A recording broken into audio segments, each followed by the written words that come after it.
All right, what's up? Brad with the Lexus LS400 here, and I got another Lexus problem we're going to try to fix.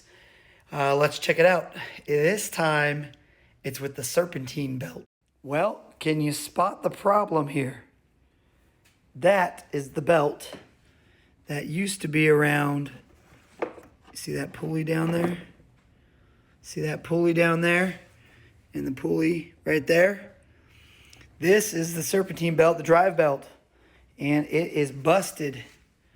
So we're going to inspect the pulleys and get us a new belt and see if we can solve the problem. The serpentine belt on this is a 96 Lexus, is super important. It runs things like the water pump.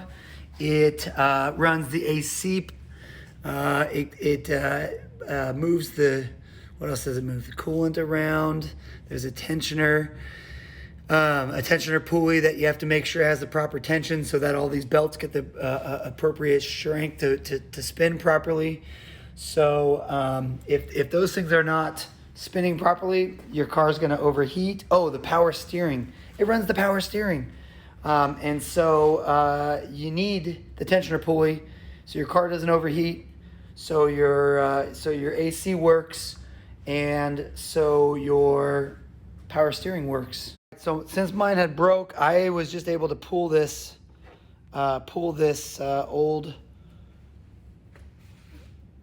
what do we call this thing again? This old serpentine belt out.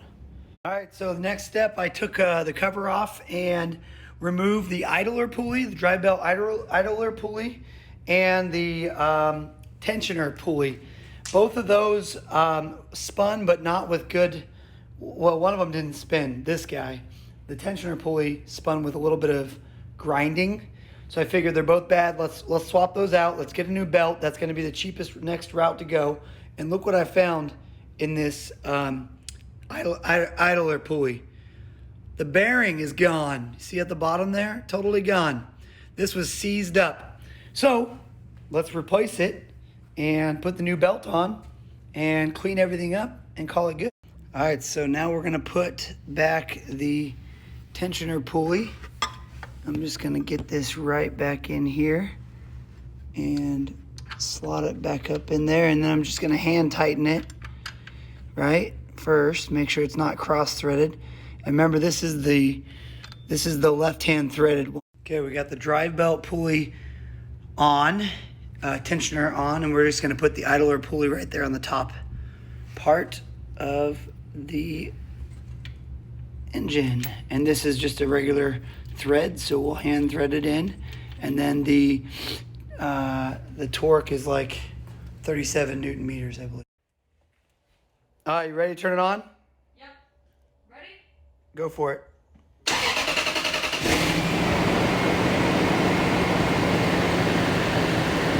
Well,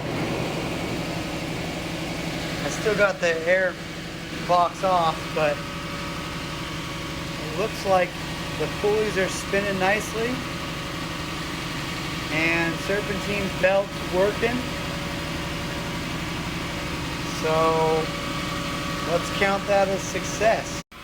So thanks for joining me for this replacement of the drive belt and the idler pulley, drive belt idler pulley, and the tensioner pulley for about 160 bucks. And I don't know, an hour and a half of your time, you can do it yourself. This is my Lexus 96 signing off.